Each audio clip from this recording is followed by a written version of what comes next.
Katerina Klees, a young noble girl, bangs her head one day and recalls lost memories from her previous life, in which she was an otaku who was killed in a traffic accident after staying up all night to play fortune lover. Katerina realizes she is in the world of fortune lover itself after inadvertently entering an engagement with the young Prince Jordo Stewart, reincarnated as the Villainess who is doomed to either exile or death regardless of the routes the player takes in the original game. As Katerina begins to practice magic and farming as a means of avoiding a doom flag, she acts friendly toward her newly adopted younger brother Keith in order to keep him from becoming lonely. Katerina tries to persuade Keith to teach her golem magic, but she injures herself, causing Keith to feel guilty and attempt to isolate himself in his room. Katerina, on the other hand, goes as far as chopping down his bedroom door with an axe in order to reach him. Unfortunately for Katerina,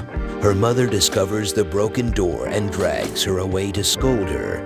While Keith watches with a warm smile, Katerina is invited to a tea party where she meets Mary Hunt, a shy young girl whom she approaches for gardening advice. Katerina unintentionally uses a line from Fortune Lover that Mary's fiancé, Jordo's brother Alan, was supposed to say to her as the two become friends. Mary becomes more focused on Katerina as a result of this. Alan pays a visit to the Klees' home the next day and accuses Katerina of seducing Mary, challenging her to a tree climbing contest chosen by Katerina. He always loses, though, because Katerina's previous otaku incarnation was an excellent tree climber. Katerina suggests a musical competition, which she is blown away by when she hears Alan play the piano. To change the tides, Alan is praising his abilities when Jordo makes a remark and runs away. As Alan feels inferior to Jordo, Katerina,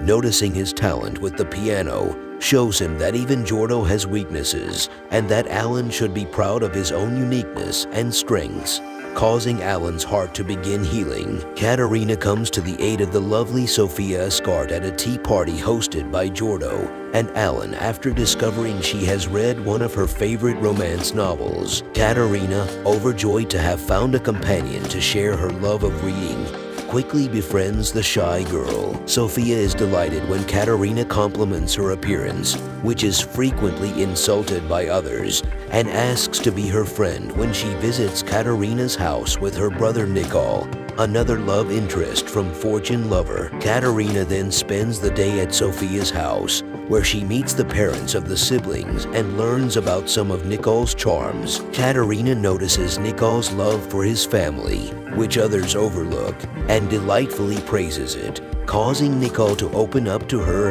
and smile for the first time. 7 years later, as Katerina approaches the age of 15, she prepares to enter the Magic Academy, and the main story of Fortune Lover begins. Katerina becomes concerned about Maria Campbell, the game's main heroine, who is allegedly already dating the boys after enrolling at the Magic Academy, where Fortune Lover is set. Katerina, as she spends time at the student council and gets to know Maria, steps in to protect her from some bullies when Maria brings in some homemade sweets. Katerina later realizes that in the original game, she was the one who bullied Maria, and Jordo was the one who came to Maria's rescue, kicking off their romance. However, since Katerina inadvertently stole Jordo's event, the path appears to be taking an unusual and unexpected turn. Katerina saves Maria from being bullied yet again while trying to get closer to her. As a result, she unintentionally steals Keith's major romantic scene. Katerina decides to visit Maria's hometown on her day off with Keith,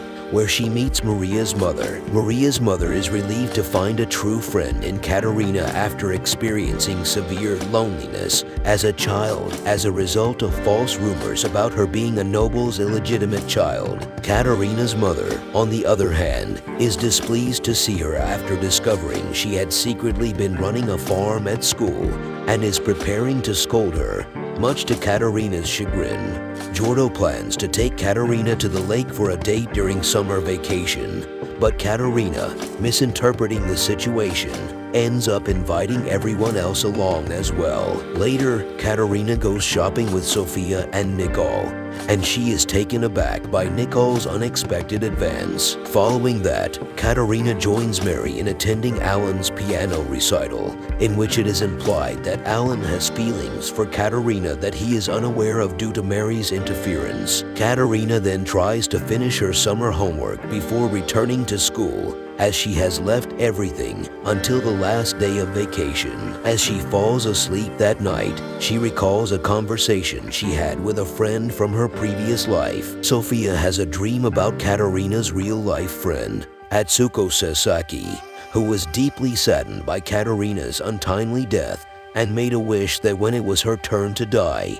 she would like to live her next life as Katerina's friend again. Meanwhile, everyone is tasked with entering a dangerous dungeon for a magical stone as part of their practical exams, with Katerina on a team with Jordo, Keith, and Sophia. During the chaos of one of the dungeon's traps, which Katerina accidentally sets off, Katerina falls down into a hidden passage where she unknowingly finds the magical stone while harvesting mushrooms. Sophia, guided by Nicole's wind magic, comes to Katerina's rescue when she is about to fall off a cliffside, and they are both saved by a mysterious whirlwind. Maria notices a dark presence clinging to Katerina as the rest of the group joins them. Katerina and several other students are sucked inside a magic book while studying in the library. Mary and Maria, who are witnesses to everything, try to figure out how to save everyone and discover that the only way to free them is for one of them to fulfill their desires within the book world. Unfortunately, Mary is unable to allow them to finish their stories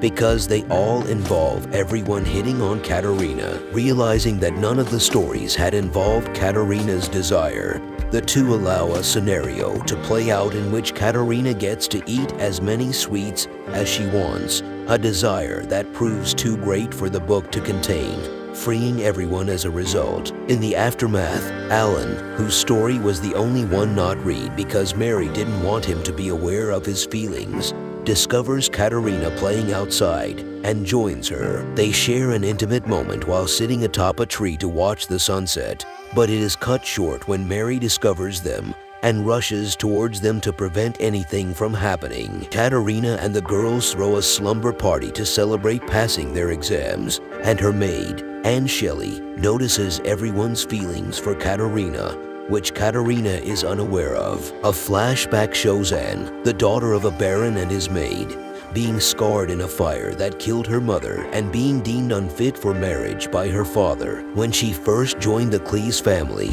she tried to be merely a tool until Katerina's personality changed as a result of her accident, after which she learned to be herself thanks to Katerina's kindness. When Anne's father attempted to marry her off, Katerina stood up to him and persuaded him to call off the marriage and allow Anne to remain by her side. On another occasion, Jordo has high hopes after receiving a fancy invitation from Katerina, only to discover that she has invited everyone to help harvest her crops. Katerina is confronted later by someone who claims she will expose her evil deeds. Katerina is accused of bullying Maria, mimicking the game's judgment event, but Maria and the others prove her innocence. Although Katerina is relieved to have avoided a major disaster, Maria goes missing after investigating a dark aura emanating from the instigators. 3 days later, Jordo discovers that the list of evidence used against Katerina was not written by the instigators, and that they have no memory of why they accused her. He suspects that they were duped by dark magic, and that Maria's ability to detect it led to her capture. Katerina is unable to sleep that night after having a dream in which all of her friends die. The next morning, she is tired and goes to the infirmary for a rest. Katerina sits on a bench on her way back to class, recalling her first meeting with Maria. Sirius Deek, the president of the student council, interrupts her. Katerina soon realizes that the true culprit is Sirius, who declares his hatred for Katarina and puts her to sleep after recalling what Atsuko said in her previous life about a hidden character from the game who possessed dark magic. Katarina's mind is trapped in a world resembling her previous life as an otaku, while she remains unconscious, realizing that if Katarina remains in an eternal sleep, she will die. Everyone tries in vain to find ways to wake her up. As Jordo and the others lament their feelings for Katarina, Sophia, revealed to be Atsuko's reincarnation, hears her voice and rushes to Katarina's side so Atsuko can reach her inside the dream world and guide her back to the world she belongs to.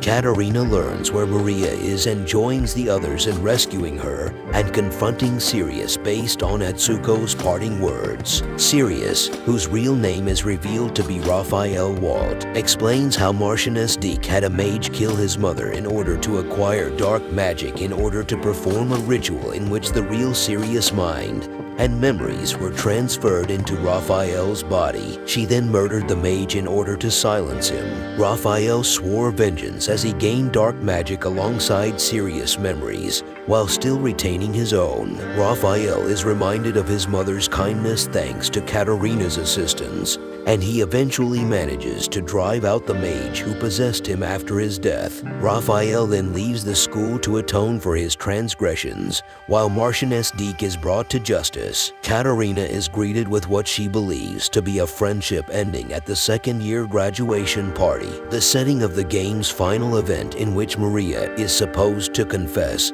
to one of the romance interests, while remaining unaware that she is actually the focus of a reverse harem ending, with Raphael joining the Department of Magic and becoming yet another of Katarina's admirers. Katarina looks forward to a life beyond the scope of fortune lover. Like and subscribe. See you on the next one.